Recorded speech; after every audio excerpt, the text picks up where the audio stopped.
नमस्कार. मी आपली उषा चव्हाण. मागच्या निवेदनानंतर मला 6 लाख माझ्या चाहत्यांनी मला भावनिक सपोर्ट केला.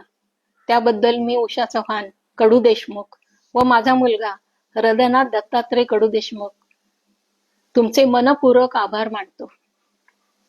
दुसरे असे की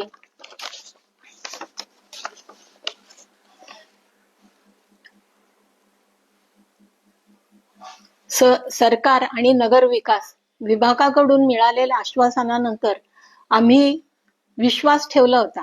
काही दिवस वाट पण पाहिली, पण शेवटी आश्वासनाची पूर्तता झाली नाही. म्हणून दिनांक 21/8/2026 आम्ही मुंबई उच्च न्यायालयात अवमान याचिका आणि रीट याचिका दाखल केली आहे. आमचा स्पष्ट आरोप आहे की PMC कडून माननीय उच्च न्यायालयाच्या 4 मार्च 2026च्या आदेशाचे पालन झाले नाही. आणखी एक महत्वाची गोष्ट म्हणजे जमिनीचे कुटुंबामध्ये केलेले वाटणीपत्र व प्रॉपर्टी कार्डवरील हिस्से वाटपनुसार माझ्या मुलाचा 1/2 हिस्सा असल्याने कागदपत्री पुरावे आहेत.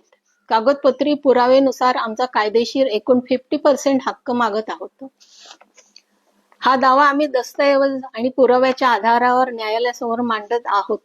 अंतिम निर्णय अर्थातच माननीय न्यायालय घेईल. आम्ही कोणाची कृपा मागत नाही.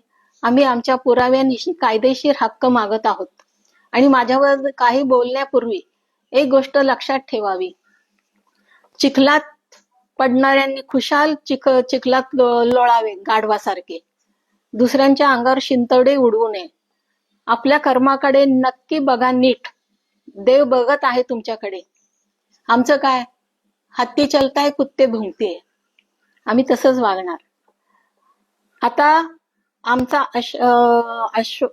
आश्वासन नाही. आता आम्हाला आश्वासन नाही, सत्य दस्तऐवज कायद्यावर आमचा विश्वास आहे.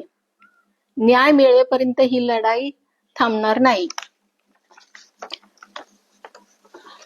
हा प्रॉब्लेम आमचा कॉर्पोरेशनशी आहे.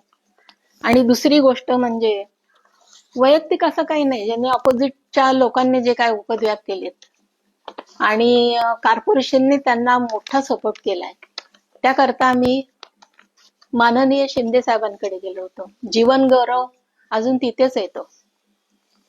पण मला खात्री आहे मी सत्याची बाजू घेऊन भांडणारी बाई आहे. आतापर्यंत कुठलीही गोष्ट असत्याने मी जिंकले नाही. मला प्राइज मिळाल्यानंतर सुद्धा त्यामध्ये आता एक व्यक्ती हयात नाहीये, अजितदादा पवार. माननीय मुख्यमंत्री, माननीय उपमुख्यमंत्री ह्या ते स्टेजवर होते. त्यावेळेस त्यांनी कलेचा आदर केला आणि मला जीवन गौरव पुरस्कार दिला. तो मी नेऊन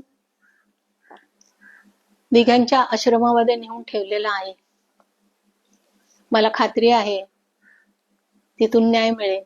परंतु आपलं कर्तव्य पार पाडण्यासाठी मला कोर्टात याचिका दाखल करावी लागली. माझा विश्वास तिथे मी देऊन आलेली आहे. कागदपत्र सगळे पुराव्यासहित मी सगळ्या गोष्टी तिथे केलेल्या आहेत. आता वरच्याची कृपा त्याप्रमाणे सगळ्यांना सुबुद्धी दे, एवढंच मी म्हणेन. जय हिंद, जय महाराष्ट्र. परत आपण भेटू.